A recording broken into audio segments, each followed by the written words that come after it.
Hello, everyone.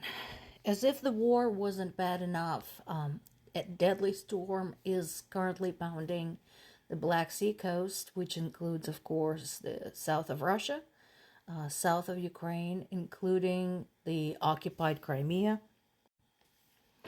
Apparently, three people are dead, and there's widespread destruction, strong winds, basically hurricane strength, which is uncommon considering the Black Sea is not a very large body of water.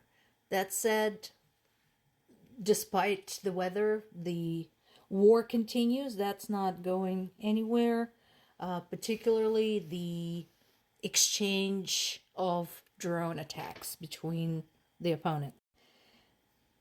In a very useful gesture after a tremendous amount of work, including lots of trial and error, Cisco has given Ukraine expensive but extremely practical devices for protecting Ukraine's infrastructure against cyber attacks, which has been a concern.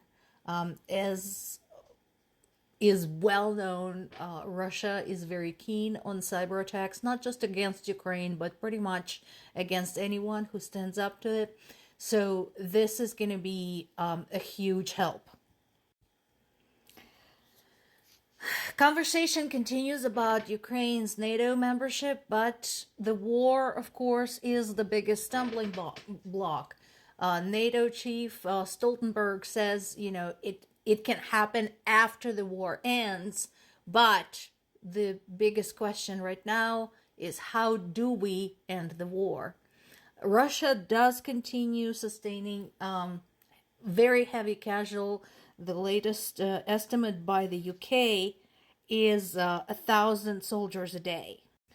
Meanwhile, there's also a political squabble in Ukraine, which is extremely upsetting because this is really not the time for this kind of nonsense. But basically, some of Zelensky's administration are growing concerned about the increasing popularity of Ukraine's army chief, Valery Zaluzhny, General Zaluzhny, whom I mentioned many times in these reports. And so they are now upset. They're complaining about the lack of war plans for 2024. As some of the very smart people retorted, and I agree with them, first of all, Zaluzhny is the kind of leader who doesn't like disclosing his plans because the enemy is listening.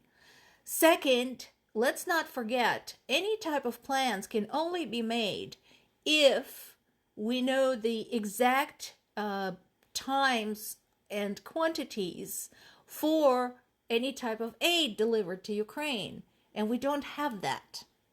We don't have any guarantees from the USA. We have no firm guarantees from the EU, considering Hungary's opposition to any type of support for Ukraine, because Hungary has gone pro-Russian. So how can you expect any plans given these conditions? And remember, Zaluzhny is a career military man. These are just a bunch of bureaucrats sitting in their offices whining. You know what? If you're so smart, if you think you can do better, go. Go to the Zaporizhia front and try to plan a battle. Go, I dare you. Idiots. And here's what I just mentioned. There is a disagreement within the EU ranks about the latest package of aid for Ukraine. And again, the main opponent is Hungary.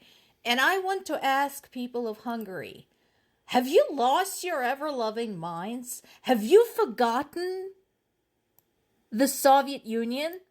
Because that wasn't that long ago, historically speaking. That wasn't that long ago when you were under the Soviet Union. Do you miss that?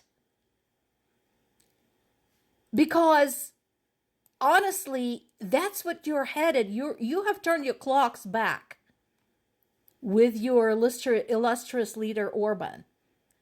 And that is a very unhealthy exercise because that is not the part of your history you should want to repeat. Wake up, elect somebody sensible before this war comes to you.